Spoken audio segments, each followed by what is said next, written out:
Tumakas na tayo, takasan na natin ang mundo. Magtago papalayo sa mas tahimik at payapang mundo. Umubulong ang hanging amihan at huni ng ibon. Dumudulog at tinatawag na tayo ng bundok.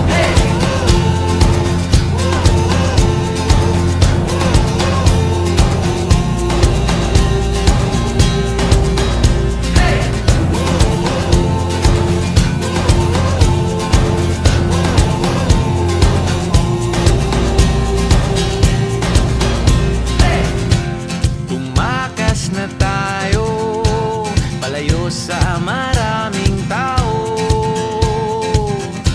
Tumiwalay at magtago sa maingay at malabong mundo. Bumubulong ang hanging habagat at hampas ng alon. Dumudulog at niyayakag na tayo ng karagatan.